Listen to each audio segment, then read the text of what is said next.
কেউ যদি চিন্তা করে ব্যালট বাক্স দখল করবে, ভোট গণনায় ভোট চুরি করবে, কেন্দ্র দখল করবে, আমরা আমাদের জীবন দিয়ে আমরা সেটা মোকাবেলা করব বলে দিলাম। প্রয়োজন হলে যদি আমাদের রক্ত দেওয়া লাগে, জীবন দেওয়া লাগে, আমরা দিব, কিন্তু আমরা একটা ভোটও কাউকে চুরি করতে দিব না। আমরা গত বেশ কয়েকদিন ধরে দেখছি যে পঞ্চগড় 1 আসনের বিভিন্ন ইউনিয়নে, উপজেলায়, ওয়ার্ডে বিএনপির কিছু নেতাকর্মী তাদের জায়গা থেকে সন্ত্রাসী কায়দায় আমাদের 11 দলীয় জোটের যারা বিভিন্ন নেতাকর্মী আছেন তাদেরকে হুমকি দিচ্ছেন, ভয়ভীতি দেখাচ্ছে এবং তাদের উপরে আক্রমণ পর্যন্ত করা হচ্ছে। গতকালকে আক্রমণ করে বিভিন্ন জায়গায়, যেমন আমার ধামর ইউনিয়নে, মির্জাপুর ইউনিয়নে মানুষকে রক্তাক্ত করা হয়েছে, হসপিটালে পর্যন্ত ভর্তি হতে হয়েছে। যখন তারা আবার তাদের জায়গা থেকে দেখছে যে মানুষকে তারা গুরুতর আহত করে ফেলেছে, তখন তারা আবার অ্যাম্বুলেন্সে নিজে হসপিটালে যাওয়ার অভিনয় করে, হসপিটালে গিয়ে ভর্তি হয়, কিন্তু ডাক্তার ভর্তি হওয়ার কোনো কারণ খুঁজে পায় না। আমরা একটা জিনিস স্পষ্ট করে বলি, পঞ্চগড় 1 আসনে আমরা একটি স্বচ্ছ, সুষ্ঠু, নিরপেক্ষ নির্বাচন চাই। আমরা জনগণের পক্ষের একটা নির্বাচন চাই।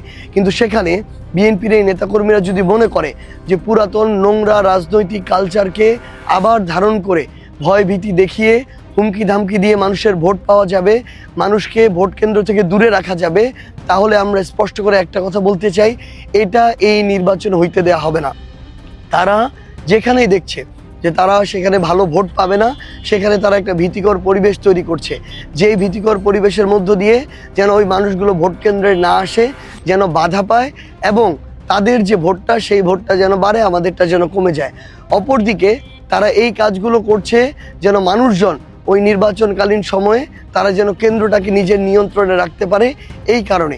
কিন্তু আমরা স্পষ্ট করে একটা কথা বিএনপির নেতাকর্মী থেকে শুরু করে বিএনপির ক্যান্ডিডেট সবার উদ্দেশ্যে বলতে চাই, এটা অভ্যুত্থান পরবর্তী বাংলাদেশের প্রজন্ম। এই প্রজন্মের যে কাউকে এত সহজে এই ভয়ভীতি দেখিয়ে দমিয়ে রাখা যাবে না। আমরা আমাদের রক্ত দিয়ে দিব, জীবন দিয়ে দিব, কিন্তু বিএনপির কোনো নেতাকর্মী কিংবা কোনো সন্ত্রাসী কায়দায় আচরণ করা কাউকে আমরা একটা ভোট চুরি করতে দিব না। কেউ যদি চিন্তা করে ব্যালট বাক্স দখল করবে, ভোট গণনায় ভোট চুরি করবে, কেন্দ্র দখল করবে, আমরা আমাদের জীবন দিয়ে আমরা সেটা মোকাবেলা করব বলে দিলাম।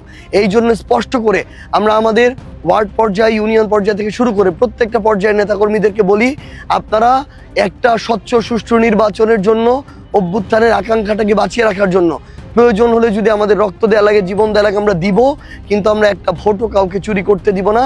এই লক্ষ্য নিয়ে আপনারা আপনাদের জায়গা থেকে আজকে, এখন থেকে শুরু করে আপনারা প্রত্যেকটা গ্রামগঞ্জ, একদম পাড়া থেকে শুরু করে মহল্লা, বাজার, প্রত্যেকটা জায়গায় আপনারা পাহারা দিবেন।